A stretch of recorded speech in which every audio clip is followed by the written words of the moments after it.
Welcome to Eezytutorials. இந்த வீடியோவில் நம்ம சூடோகோட்னா என்னன்னு பார்க்க போகிறோம். ஸோ சூடோகோட் அப்படின்னா ஃபஸ்ட்டு சூடோ அப்படின்னா என்ன அர்த்தம்னு பார்க்கலாம். சூடோனா ஃபால்ஸா. ஸோ ஃபால்ஸ் கோட் அப்படிங்கிறது ஆக்சுவலாக அர்த்தம் கிடையாது. ஃபால்ஸ் தப்பான கோட் அப்படி அர்த்தம் கிடையாது.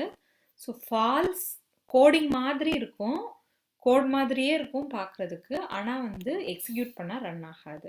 அதுதான் சூடோகோட். ஸோ சூடோகோட் எதுக்காக நம்ம போகிறோம் அப்படின்னு ஃபஸ்ட்டு பார்க்கலாம். இப்போ நம்ம ஒரு ப்ராப்ளமை சால்வ் பண்ணுறதுக்காக நம்ம ஒரு சொல்யூஷனாக ஒரு ப்ரோக்ராம் எழுதுகிறோம். எடுத்தெடுப்புலேயே நீங்கள் ப்ரோக்ராமிங் லாங்குவேஜையும் மைண்டில் வச்சுட்டு ஒரு சொல்யூஷன் எழுதுறீங்க, ஒரு ப்ரோக்ராம் எழுதுறீங்க அப்படின்னா நீங்கள் ரெண்டு விஷயத்தை கான்சென்ட்ரேட் பண்ணணும். ஒன்று லாஜிக்காக, என்ன லாஜிக் யூஸ் பண்ணால் அந்த ப்ராப்ளமை சால்வ் பண்ண முடியுங்கிற லாஜிக். இன்னொன்று இது எப்படி எக்ஸிக்யூட் பண்ணணும், சின்டாக்ஸ் செமிகோலன் போடணுமா, இந்த லூப் யூஸ் பண்ணணுமா, இந்த சின்டாக்ஸ் சிமாண்டிக்ஸ் இதையும் சேர்த்து யோசிக்கணும். ரெண்டு விஷயத்த சைமல்டேனியஸாக நீங்கள் சேர்த்து யோசிச்சிங்கன்னா உங்களுக்கு கன்ஃபியூஷன்ஸ் வரும், அதுக்கப்புறம் உங்களுக்கு கஷ்டமாக இருக்கும். ஸோ இந்த கஷ்டத்தை போக்குறதுக்காக தான் கொண்டு வந்தது சூடோகோட். ஸோ சூடோகோட் அப்படிங்கிறது என்னென்னா mixture of natural language and programming லாங்குவேஜாக, பாதி உங்களோட லாங்குவேஜும் பாதி ப்ரோக்ராமிங் லாங்குவேஜையும் மிக்ஸ் பண்ணி எழுதிக்கலாம். நம்ம கலோக்கியலாக தங்கிலீஷ்னு சொல்லுவோம் இல்லையா, பாதி தமிழும் பாதி இங்கிலீஷும் கலந்து பேசிக்கலாம், அது நமக்கு கொஞ்சம் வசதியாக இருக்கும் இல்லையா, அதே மாதிரி தான். ஸோ நேச்சுரல் லாங்குவேஜையும் ப்ரோக்ராமிங் லாங்குவேஜையும் கலந்து எழுதுகிற கோடுக்கு பேர் தான் சூடோகோடா. ஸோ அப்படி எழுதுனீங்கன்னா உங்களோட லாஜிக் கிளியராக எக்ஸ்பிரஸ் ஆகும். நீங்கள் லாஜிக்கை பற்றி மட்டும் யோசிச்சா போதும், சின்டாக்ஸை பற்றி யோசிக்க தேவையில்லை. ஒரு பெரிய ப்ராப்ளம்னா நீங்கள் விறுவிறுன்னு சூடோகோடை எழுதிட்டு அதுக்கப்புறம் அந்த சூடோகோடை பார்த்து நீங்கள் ஒரிஜினல் கோடையும் எழுதிக்கலாம். ஸோ அதுக்கு யூஸ் ஆகிறது தான் சூடோகோட். இது நேச்சுரல் லாங்குவேஜ். அப்போ நீங்கள் வெறும் ப்ரோக்ராமிங் லாங்குவேஜ் இல்லாமல் நேச்சுரல் லாங்குவேஜில் மட்டுமே நீங்கள் எழுதுனீங்க அப்படின்னா அது அல்காரிதம் ரொம்ப டிஸ்கிரிப்டிவாக யோசிச்சு எழுதணும். அது எழுதுறதுக்கு கஷ்டமாக இருக்கும். அதை விட இன்னொரு விஷயம், இன்னொருத்தவங்க அதை பார்க்கணுன்னா அதை ஃபுல்லாக ரீட் பண்ணுறது அவங்களுக்கும் கஷ்டமாக இருக்கும்.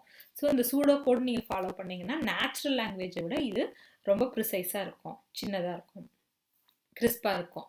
அடுத்தது இது சூடோகோட் நீங்கள் அல்காரிதத்தில் என்ன டிஸ்கிரைப் பண்ண விரும்புகிறீங்களோ அதை ரொம்ப கிளியராகவும் கிறிஸ்பாகவும் எக்ஸ்பிரஸ் பண்ணும். அதுதான் சூடோகோடா. இப்போ சிம்பிள்ஸ் என்னென்னலாம் யூஸ் பண்ணலான்னா, இப்போ நீங்கள் அசைன் பண்ணணும், இப்போ A=5 அந்த மாதிரி அசைன் பண்ணணும் அப்படின்னா நீங்கள் ஐதர் இந்த ஆரோ மார்க் இல்லைன்னா இந்த ஈக்குவல் டு யூஸ் பண்ணிக்கலாம்.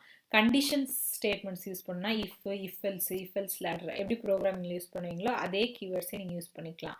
ஐட்ரேஷன் லூப்ஸுக்கும் அதே மாதிரி தான், ஒயிலு டு ஒயிலு ஃபார் அதே வேர்ட்ஸை நீங்கள் யூஸ் பண்ணிக்கலாம். அப்புறம் லாஜிக்கல் ஆப்ரேஷன்ஸ்க்கு அண்ட் ஆர் நாட்டா இப்படி நீங்கள் எழுதவும் செய்யலாம், இல்லை ஆம்பர்சன்ட் சிம்பிள், இந்த பைப் சிம்பிள், அந்த மாதிரி எக்ஸ்க்ளமேட்டரி சிம்பிள் அந்த சிம்பிள்ஸ் கூட யூஸ் பண்ணிக்கலாம், இல்லைனா ஜஸ்ட் இந்த வேர்ட்ஸ் கூட யூஸ் பண்ணிக்கலாம். அதே மாதிரி relational operator less than equal to so and so. அப்புறம் arithmetic operations like plus minus multiplication division இதுவும் நீங்கள் யூஸ் பண்ணிக்கலாம்.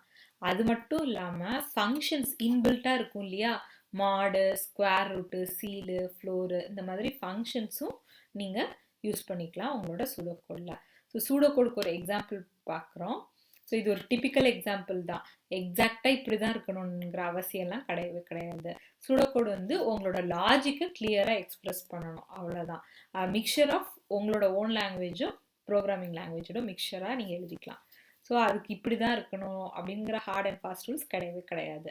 ஸோ ஜென்ரலாக ஒரு பெஸ்ட்டு ப்ராக்டிஸ் என்ன அப்படின்னு நான் சஜஸ்ட் பண்ணுவேன்னா, ஃபர்ஸ்ட் 3 லைன்ஸ் நீங்கள் என்ன பண்ணிக்கலாம்னா, first line problem statement, second line என்னென்ன இன்புட் வேரியபிள்ஸ் யூஸ் பண்ணுறீங்க, தேர்ட் லைன் என்ன அவுட்புட் வேரியபிள்ஸ் யூஸ் பண்ணுறீங்க, இதை கமெண்ட் பண்ணி எழுதிக்கலாம். ஸோ இந்த மாதிரி நீங்கள் எழுதுனீங்க அப்படின்னா உங்களுக்கு ப்ராப்ளமை சால்வ் பண்ணுறதுக்கு ரொம்ப ஈஸியாக இருக்கும். எப்போவுமே இன்புட் என்ன அவுட்புட் என்னங்கிறத தெளிவாக நீங்கள் டிஸ்கிரைப் பண்ணிட்டீங்கனாலே பாதி லாஜிக்கை ரீச் பண்ணிட்டீங்கன்னு அர்த்தம்.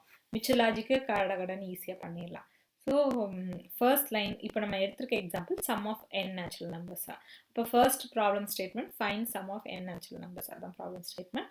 இதுக்கு இன்புட் என்னது, சம் ஆஃப் n நேச்சுரல் நம்பர்ஸ்னு போடுறோம் இல்லையா, அந்த n அந்த லிமிட்டு தான் இன்புட். அப்போ இன்புட் n. ஸோ n எப்படி இருக்கணுங்கிறத சேர்த்து டிஸ்கிரைப் பண்ணிங்கன்னா இன்னும் நல்லது. ஸோ n நான் ஜீரோ நம்பராக இருக்கணும், நான் நெகட்டிவ் நம்பராக இருக்கணும், ஒரு பாசிட்டிவ் இன்டீஜராக இருக்கணும். ஸோ அதுதான் இன்புட் n. அடுத்து அவுட்புட் சம்முங்கிற variable, sum of first n numbers, அதுதான் அவுட்புட்டு. ஸோ இப்போ லாஜிக் நம்ம என்ன பண்ண போகிறோம்னா, சம்மை 0க்கு இனிஷியலைஸ் பண்ணுறோம். ஐட்ரேஷன் மூலயமா n வர வரைக்கும் ஒன்ல இருந்து வரிசையா ஆட் பண்ணிட்டே இருக்கோம். இப்போ 1 + 2 அடுத்தது அந்த ஆன்சர் கூட +3 அந்த ஆன்சர் கூட +4 இதுதான் வந்து நம்ம மேனுவலா பண்ணுவோம். அது அப்படியே நம்ம கோடிங்கா லாஜிக்கா எழுத போறோம். ஸோ அப்போ வந்து எனக்கு சம்முங்கிற ஃபைன்ல ஒவ்வொரு டைமும் அந்த இன்டர்மீடியேட் ரிசல்ட்டையும் ஃபைனல் ரிசல்ட் அதுதான் எனக்கு அதை ஸ்டோர் பண்ணுறதுக்கு சம்முன்னு ஒரு வேரியபிள் வேணும். அதை நான் வந்து ஒரு எதுக்கு இனிஷியலைஸ் பண்ண போறேன்னா 0. ஏன்னா 0 கூட தான் நீங்கள் எதை ஆட் பண்ணாலும் உங்களுக்கு அதே நம்பர் வரும். இப்போ 0 + 5 அப்படிங்கிற அதே நம்பர் வரும். நீங்கள் இதை 0க்கு இனிஷியலைஸ் பண்ணாமல் விட்டிங்கன்னா உங்களுக்கு கார்பேஜ் வேல்யூ வரும்.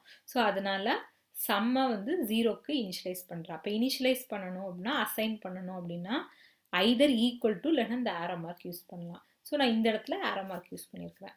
அதே மாதிரி லூப்பை கண்ட்ரோல் பண்ணுறதுக்கு ஐன்னு ஒரு வேரியபிள் அதை 1க்கு அசைன் பண்ணணும்.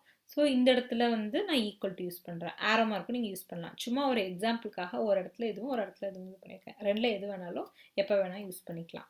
அடுத்தது லூப்பா. ஸோ ஃபார் ஐ வந்து 1லேருந்து n வரைக்கும் இருக்குது. அப்போ 1 to n. இன்க்ரிமெண்ட் வந்து ஒரு ஸ்டெப்பாக இன்க்ரிமெண்ட் ஆகுது. அப்போ ஸ்டெப் 1 நீங்கள் ஸ்டெப் 1க்கு பதில் இன்க்ரிமெண்ட் 1 INCR1 I++ எப்படி வேணால் நீங்கள் எழுதிக்கலாம். ஸோ ஃபார் ஐ வந்து 1 to n ஒன்றா இதாகுது. நீங்கள் வந்து ஃபார் லூப் போடுற மாதிரி போடணும்னு அவசியம் இல்லை. கர்லி பிரேஸ்க்கு பதில் நீங்கள் டூன்னு கூட போட்டுக்கலாம். என்ன பண்ண போகிறோம்? Sum is equal to sum plus ஐன்னு நம்ம பண்ண போகிறோம். லாஸ்ட்டாக ரிட்டர்ன் சம். ஸோ இதுதான் வந்து ஒரு சூடோகோடுக்கு எக்ஸாம்பிளாக. ஸோ சூடோகோட் மாதிரியே அடுத்தடுத்து நம்ம நிறையா டாபிக்ஸ் படிக்க போகிறோம். Stay tune to Eezytutorials. Like, share, subscribe and comment to Eezytutorials. Thanks for வாட்சிங்.